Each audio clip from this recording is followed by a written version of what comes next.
Hello and welcome back to part 2 of our Whimsy and Fun cue. We've already got the main melody sorted out. We've got two chords. We're playing between B flat and A flat. So now we need to extend this into a full cue around 1 minute 30 to 2 minutes. Remember, if this is your sort of thing, there's a playlist somewhere over there with loads more stars on that you might want to check out, and like and subscribe, always appreciated. The first thing I'm going to do is add a bit of extra interest, and I think I'm going to try something using a piano. See you in a sec. Okay, so I've started building out our cue. What I've done is extended the B flat sections that were at the beginning to an extra couple of repeats. Then we go to the A flat at the end. The reason for that is we can then bring the piano in as an extra element at this point, so the first B flat section doesn't get boring. We're now introducing another element. I've done something quite simple. Just if I show you the score, you'll see it's just running up and down, sort of an arpeggio pattern, and it sounds like this.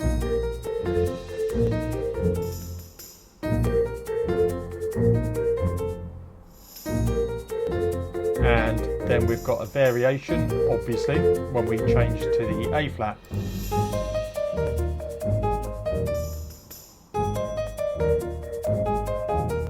But following the same rhythmic structure and feel.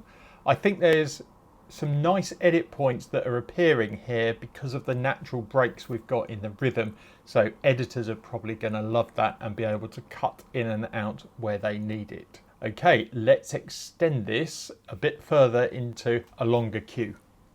Okay, so what I've done is left an extra edit point in here. I think it's a bit too long at the moment, so we might need to shorten it. I think we can probably get away with just 2 beats instead of 4, so we'll play with the time signature in a bit. But I also thought, let's do a repeat. So we're doing the B flat twice, then the A flat pattern. Again, similar thinking to adding the piano in. This time we're adding in a glockenspiel. The second beat of each bar is slightly syncopated, so we follow with the rhythm of the rest of the cue. So we now got this.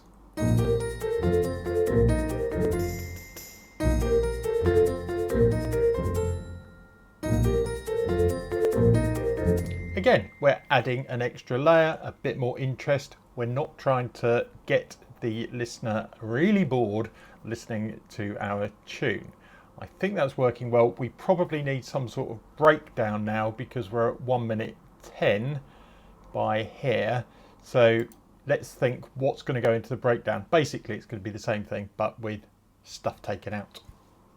There we go. Now, I haven't done any more composing really. All I've done is a bit more structuring. So this is the breakdown section where I've just taken out things like the piano, the cello, the shaker, and so on. That gives us a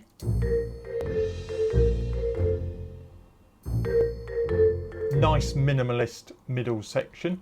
I think, again, this break here at the end is a little bit too long. And we'll probably do the same thing that I'm going to do to the first one and make that into a 2/4 bar instead of a 4/4 bar.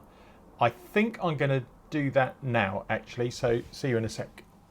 Well, I thought I'd better show you how I was doing this because it works really nicely for the first one now. So this is the end of this first breakdown or edit point.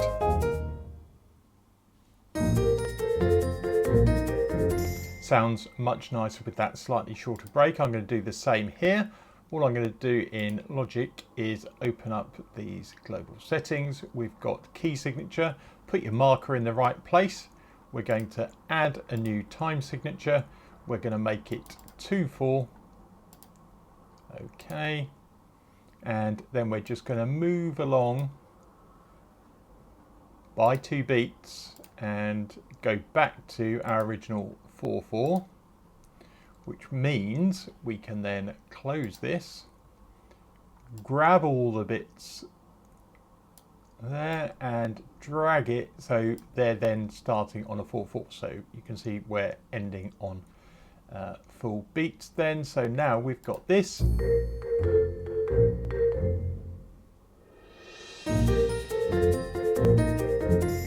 Which is a much nicer transition. It's not such a big gap. Nice easy way to get rid of those extra pauses that are just a little bit too long.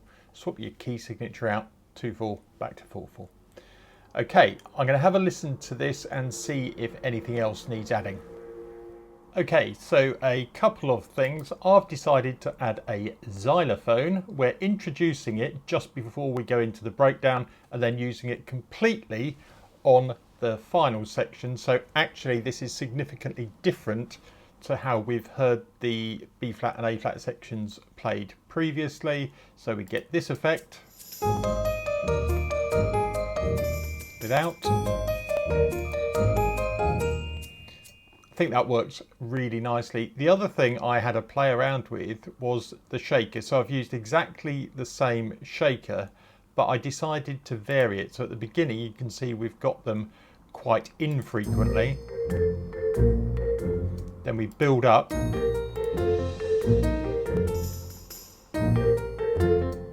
to then the playable patterns.